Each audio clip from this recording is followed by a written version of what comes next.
All right, he can't tell us the year in which construction will begin. Can he tell us in what decade will construction begin on a new pipeline to the Pacific? Today is a really important day. We cannot reach our climate objectives, and we will keep doing that work. So they don't know the year that construction will begin. They don't know the decade that construction will begin. And the Environment Minister couldn't even bring herself to utter the word pipeline in her answer to the question.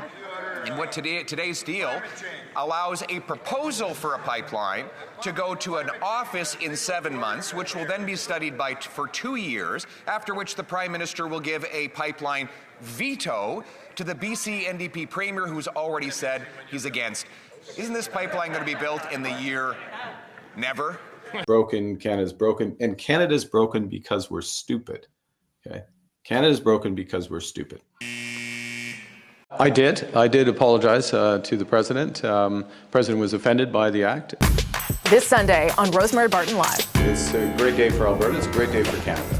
Ottawa and Alberta sign a sweeping deal aimed at transforming the energy sector. There's new hope of getting another pipeline built to the West Coast, but no guarantees it will happen. We'll talk to the federal Environment Minister about what this means for Canada's emissions reduction. The political fallout has begun, from a potential revolt in Danielle Smith's United Conservatives to a cabinet resignation inside Mark Carney's Liberals. Gang, what's up? Aaron, Kennedy, and Looney. We're going to jump right into it. Rosemary Barton does a great job in this upcoming interview. This is our Environment Minister, Julie Debruzin, who is a snowflake tree hugger, taco to both sides of her fat face, looking more like Mary Simon every day. That's happening to Rosie as well. But nevertheless, Rosemary Barton is a capable journalist, and she displays some of those skills in this video. Let's take a look. She cuts up the Minister of Environment, Snowflake Julie Debruzin, coming right up. She talks out of both sides of her face, wants her cake, and looks like she eats it too. Let's take a peek.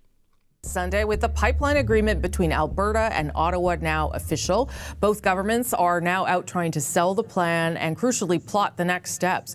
Prime Minister Mark Carney and Premier Danielle Smith signed the major agreement that aims to build a new oil pipeline and transform Canada's energy sector. Who cares? Julie Debruzin is the Minister of Environment and Climate Change. Nice of you to come in this morning, Minister. I appreciate it. Good to see you this morning. I'll start, obviously, with the news that your predecessor in this role and your colleague, Steven Guilbeault, left, saying that he strongly opposed the Memorandum of Understanding, also pointed to the fact that he believed many of the measures he put in place were being rolled back to fight climate change.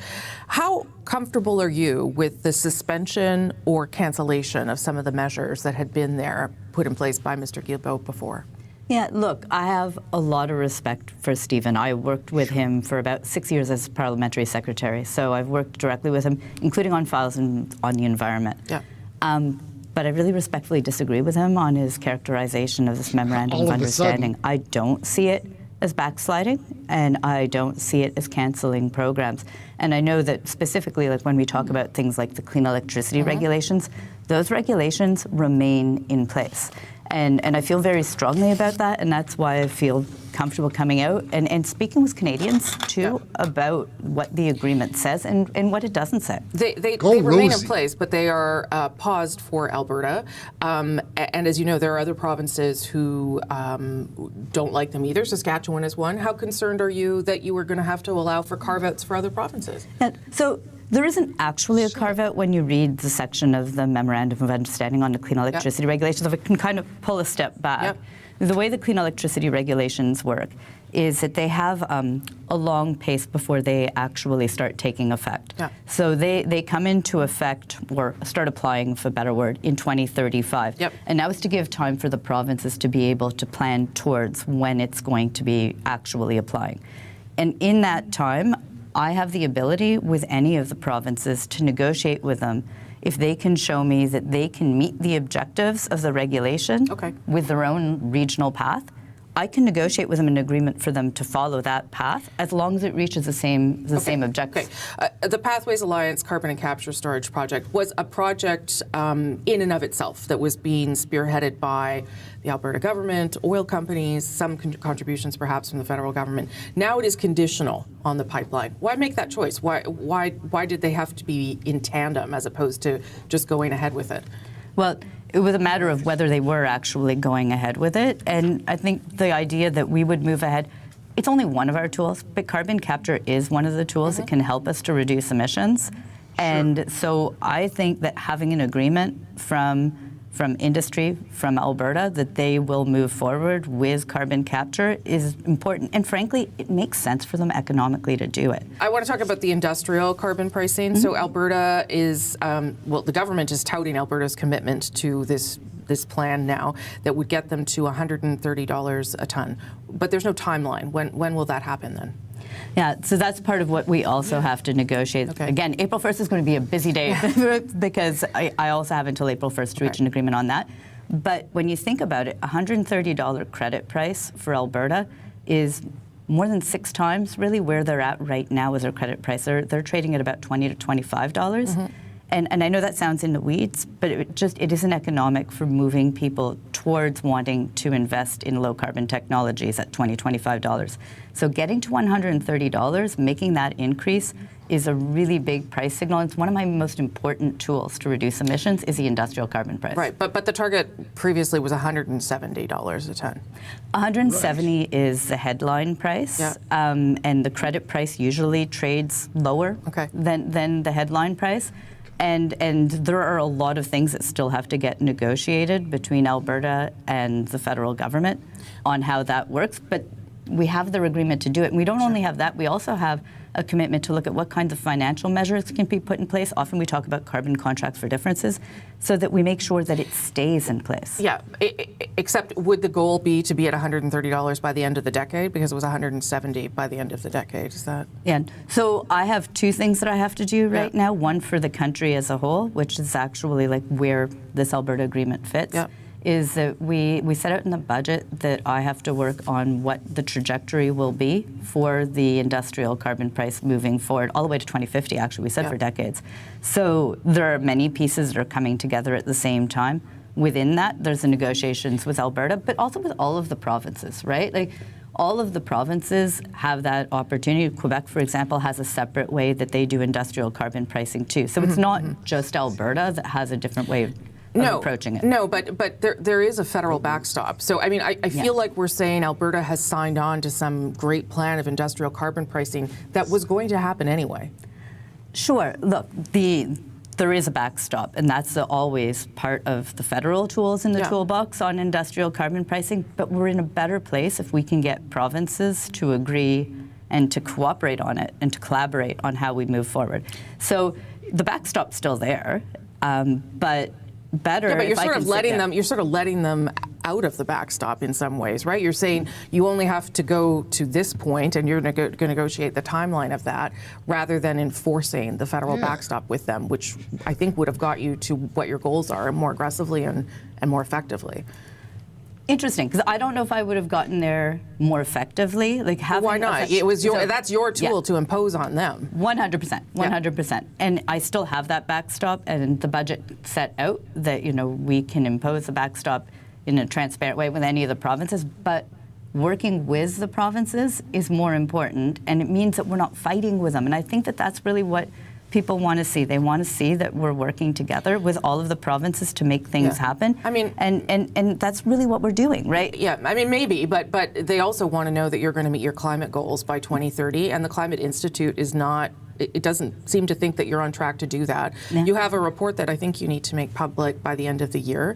Will it show that Canada will meet its 2030 targets? It will show that we have a lot more work to do, but we're still determined to keep working towards it. And we always knew that the targets that we had set for 2030 and 2035 were ambitious targets. I know I've said this a few times, but it's true. We always knew, and it's important to set something, I think, where we have to stretch. Sure. We could have set a low target and said, hey, we met it, and then everybody can sit back. That's not what we do. So we won't meet those targets, the 2030 goals? No, we're still working towards them is what I'm saying. I'm saying that we still have work to do, and that's But the my report job. that we see this year will show that we're at this stage, not going to meet them.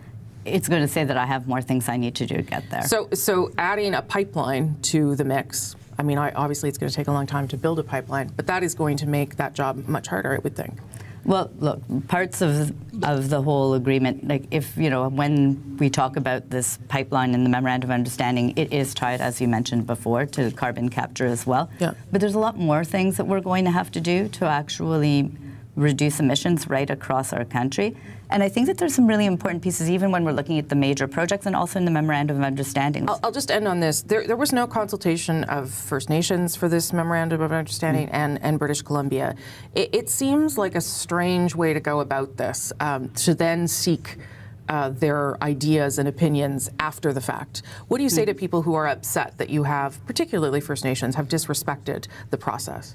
Don't worry about I'd it. Who say, cares? Who cares? The Prime Minister said quite clearly that for there to be a pipeline, there needs to be agreement from British Columbia and from Indigenous peoples.